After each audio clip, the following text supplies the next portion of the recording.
acompanhar. Como é que os colegas vão reagir? Desconhecemos totalmente a situação atual da empresa, porque é um período em que nós nos tentamos afastar de tudo e de todos, porque quanto mais afastados estivermos, melhor será o nosso período de cura. Mas depois, quando é para regressar, é complicado. Quando é para regressar é muito complicado. Só que no meu caso, o regresso foi feito de uma forma um pouco diferente, porque eu comecei a achar que era hora de dar o salto e então... E mexeu-se? Criei o grupo Assédio Moral Denúncia no Facebook. Portanto, há um dia que decide, eu vou numa rede social que é tão usada por tanta gente, vou ver se há mais gente como eu. Foi essa a sua ideia? Foi partilhar o seu caso? Foi saber se havia mais gente a viver esse drama que a Teresa estava a viver? Perante a minha experiência e, se calhar, com a pouca experiência que tenho, porque há gente que tem muito mais experiência que eu. Eu já tenho experiência de alguns anos nisto, mas há gente que tem muito mais experiência que eu, infelizmente. E que tem casos piores que o meu. Atenção, o meu caso não é o topo dos casos de assédio moral. É grave, mas há pessoas que têm casos muito piores que o meu. Mas tenho casos lá na empresa, neste momento, que são piores que o meu. Resolvi criar o grupo para ajudar as pessoas com o pouco que eu podia oferecer, ajudar. E tem sido brutal. Porque, entretanto, a Teresa decidiu, regressada ao trabalho, criar uma comissão de trabalhadores. Criei uma comissão de trabalhadores. Portanto, aliás, foi à luta. O meu regresso ao trabalho foi... Criei o grupo. Por intermédio do grupo, os meus colegas de trabalho vieram se queixar ao grupo Assédio Moral e foi daí que eu disse, não, espera, eu para perceber concretamente o que se está a passar na empresa, eu tenho que regressar à empresa.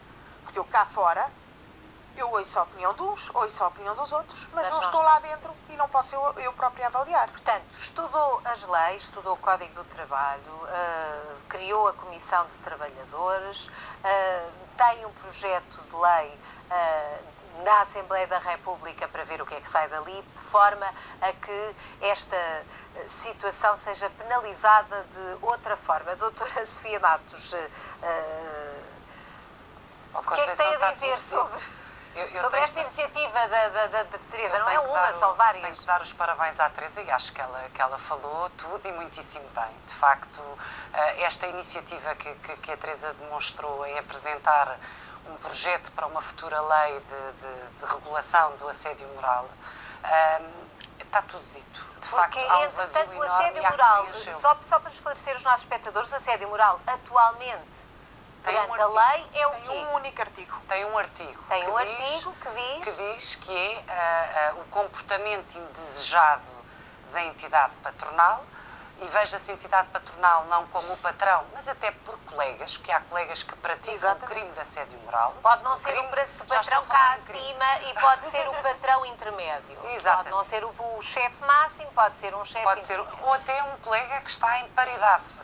Porque, exatamente. E falou há pouco, lá está, não me vou perder, é o tal comportamento indesejado que a entidade patronal tem, que versa a atingir o trabalhador ou alguém que pretenda aquele posto de trabalho, portanto, um candidato ao emprego, não é só para o trabalhador, pode ser alguém que se esteja a candidatar ao emprego, com o intuito de o atingir na sua dignidade, que é o bem supremo, na dignidade humana, moral e até física, com as tais doenças. E o que é que pode acontecer a quem pratica essas ações? Do ponto de vista do Código do Trabalho, é considerada uma contraordenação muito grave. Pode-se fazer uma participação à ACT, que é a Autoridade para as Condições de Trabalho, que tem a fiscalização, mas também vou já dizer que a ACT, quando vai à empresa, avisa. Portanto, isto quer dizer tudo. Avisa e, portanto, a entidade empregadora... eu vou aí amanhã às tantas horas. Eu agora vou aí para ver se está tudo em ordem. Invariavelmente, os relatórios que vêm da ACT está tudo conforme, não se conseguiu apurar em concreto do que é que se queixa ao trabalhador. É isto que... Portanto, uma contraordenação grave que pode dar dinheiro, a pena pecuniária.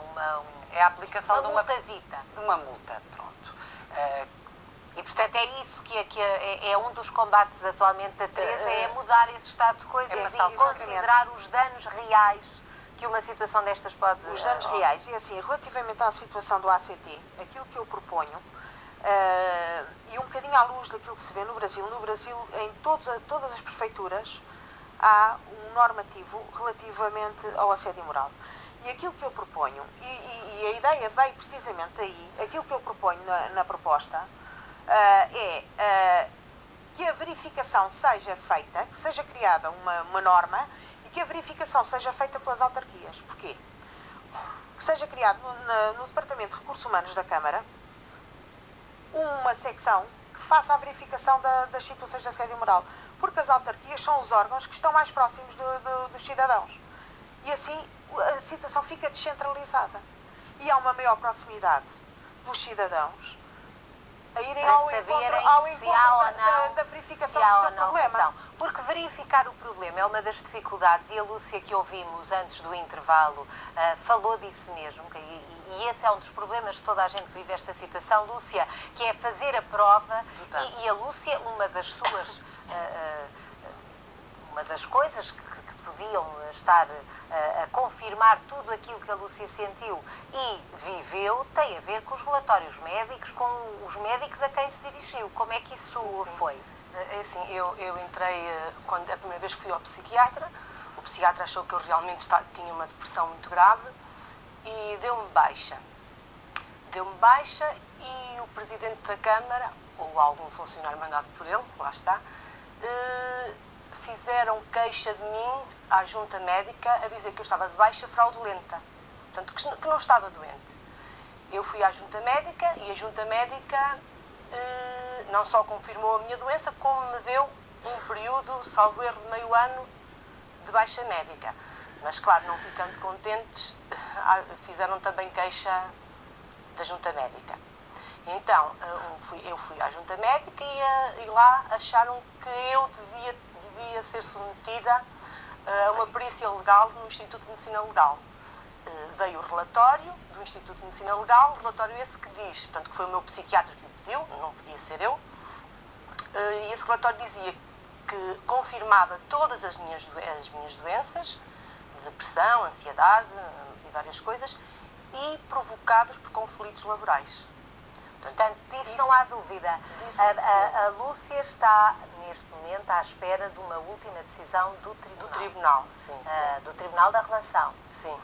Portanto, ainda pode, a doutora Sofia Matos ainda pode, de acordo com esta, a Lúcia ainda pode ter de esperar aqui um bom tempo até haver um desfecho final. E ainda pode haver do Tribunal da Relação ainda pode haver um recurso dessa decisão. O que eu pergunto, Lúcia, é, tem medo, tem receio de que a Justiça vá ditar no seu caso? Não tenho receio nem medo. Nem tem receio de estar aqui hoje a falar do seu caso? Não tenho receio. Olha, eu sei que amanhã vou ter uma falta injustificada, apesar de ter tido hoje um dia por conta do período de férias, mas de certeza que vou ter uma falta injustificada. Cá espero. E do Tribunal também não tenho medo da decisão, porque as minhas testemunhas foram dizer a verdade. E foi com base no depoimento das minhas testemunhas que o Tribunal, ou que a juiz, omitiu a sentença. Portanto, não tenho que ter medo. Eu penso que os tribunais que podem demorar, mas que são justos. De qualquer modo, Teresa, lá está, a Teresa não tem a sua situação na Justiça, mas tem as provas. Mas tem o seu dossiê com as suas provas, está acautelada com isso. De qualquer modo, a Teresa fala nesta situação de terrorismo psicológico. É completamente. Isto é terrorismo. Nunca se sabe o que é que vem aí. Não. Às vezes até o simples ouvir os passos da pessoa que nos pratica a situação nos transtornam. É uma coisa desumana. É uma coisa pavorosa. Ninguém tem a noção do que é que passa uma pessoa que é assediada moralmente. Queria só fazer mais duas pequenas observações a propósito da proposta-lei. É assim, a proposta-lei está feita de modo a penalizar tanto os trabalhadores que são funcionários públicos como os trabalhadores que estão abrangidos pela lei do Código de Trabalho. Porque eu pedi a uma pessoa que me fizesse a revisão da lei de modo a poder abranger as duas situações. Porque há dois tipos de normativos em relação aos funcionários públicos e aos outros. E outra coisa que eu peço é que exista uma lista tal como há para quem tem dívidas fiscais, que exista uma lista que fique ativa durante um período de 10 anos, de 5 anos, que fique ativa no site do Ministério do Trabalho, onde estejam referenciados todas as pessoas que praticam assédio moral. Está confiante que este projeto de lei vai avançar? Eu estou muito confiante. Mesmo numa altura Estou muito confiante. que se fala tanto de desemprego, de crise, que as pessoas andam com tanto receio, com tanto medo. Eu estou muito confiante e vou-lhe dizer porquê. Porque estamos numa altura onde o assédio moral se está a praticar cada vez mais, e onde agora começa a haver uma ligeira nesga e as pessoas começam a querer levantar um bocadinho a ponta do véu. E foi isso que a Teresa aqui fez hoje e também a Lúcia. Eu quero agradecer às nossas convidadas e à doutora Sofia Matos também, à advogada Sofia Matos, que mais uma vez nos trouxe os seus preciosos esclarecimentos.